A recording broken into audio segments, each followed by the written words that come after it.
Good afternoon, everybody, and thank you for joining us here today.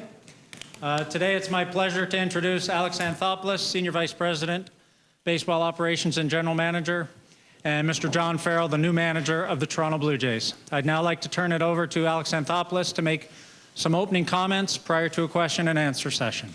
Alex? Firstly, I'd like to thank everybody for being here today. It's a great day for the organization.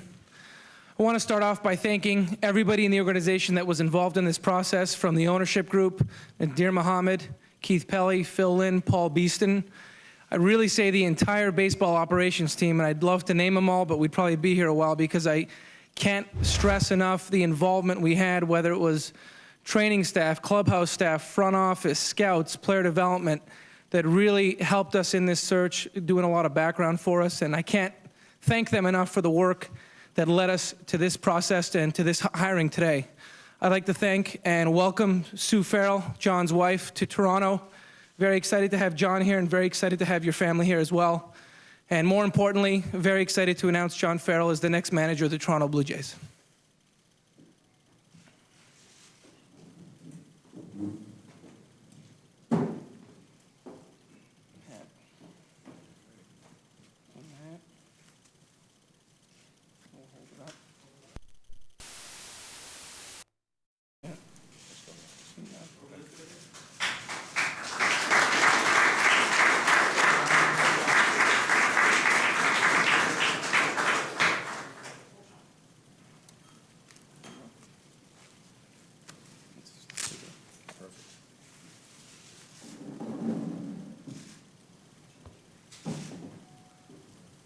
I've put one of these on before, don't worry.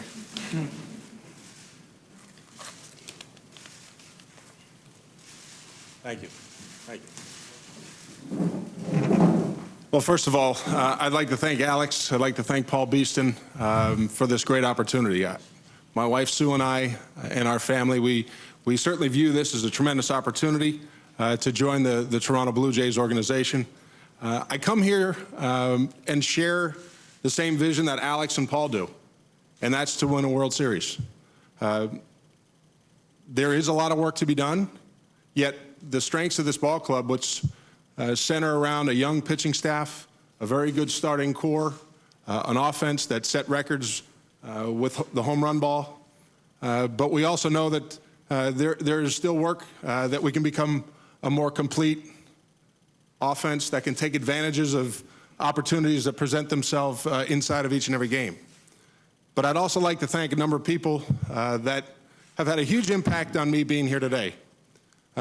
Terry, if you're listening out there right now, Tito, the last 4 years standing beside you has been a tremendous learning experience.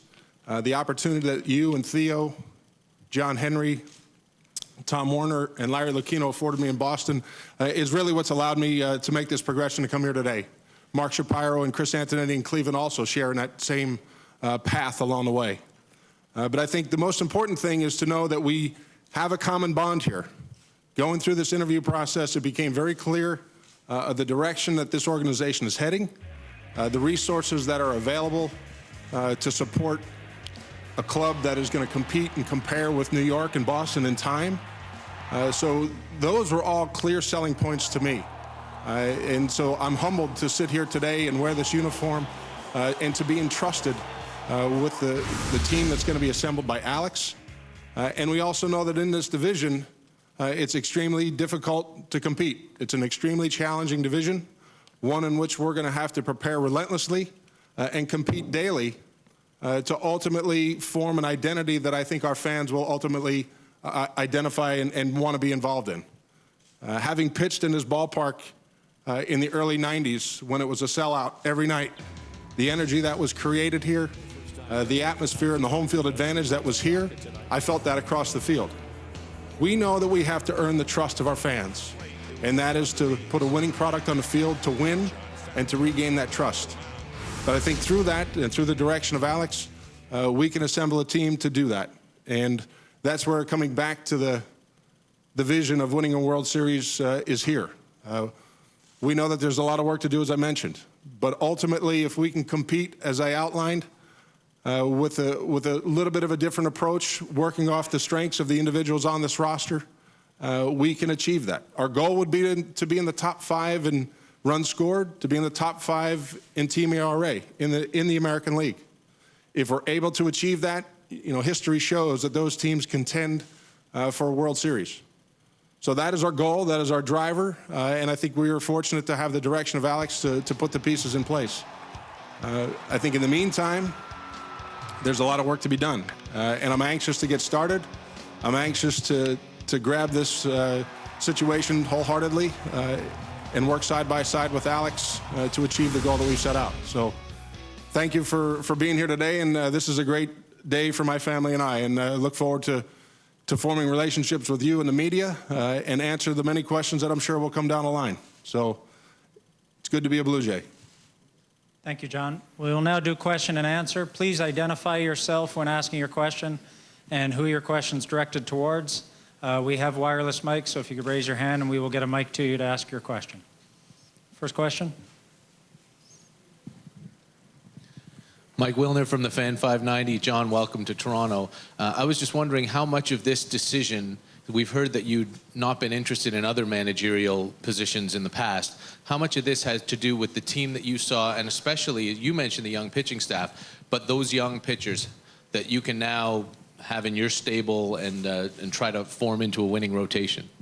Well, I think it's clear, no matter if it's someone on the Red Sox side of the field or across the field, what's taking place here. A number of guys have had some breakout seasons here, but it didn't give the impression of a one-year wonder by any means. You see the youth, the talent that is there in the rotation, as you mentioned, and there were situations in the past of not one thinking I was ready, or some other situations that didn't look as attractive as this in Toronto. For a lot of reasons, the direction of the organization, the resources available, and what our ultimate goal is to sustain this, not just to say we did this one year, but to continue to do it year over year.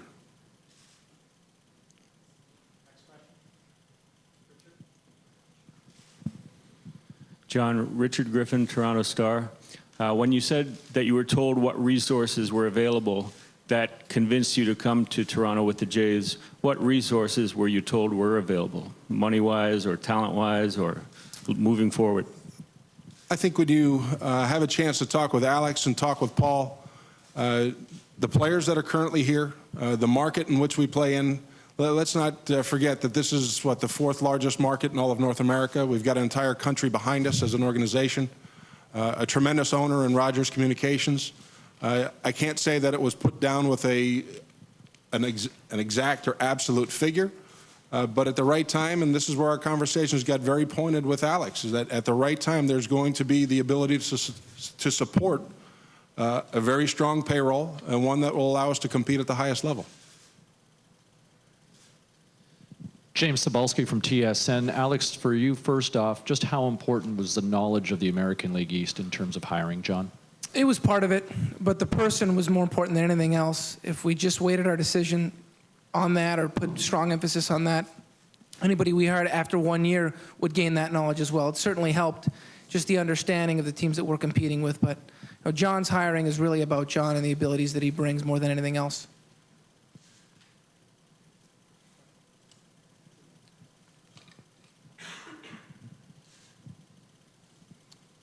John, there's a feeling that to compete in the AL East, sorry, it's Glenn from the Score television network, to compete in the AL East, you have to spend like the Yankees and the Red Sox. The Rays did it by, building through the draft and eventually taking advantage of their opportunities when they got them. Do you feel that the Jays, that's the way they have to go, or does the payroll have to go up to eventually compete year after year with the big boys? Well, I think you answered your own question. Tampa has been able to do it on a much lower payroll.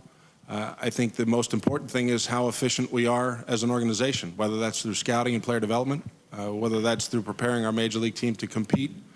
At the right time, there's the ability to sign free agents to support or augment the current roster that might be in place. So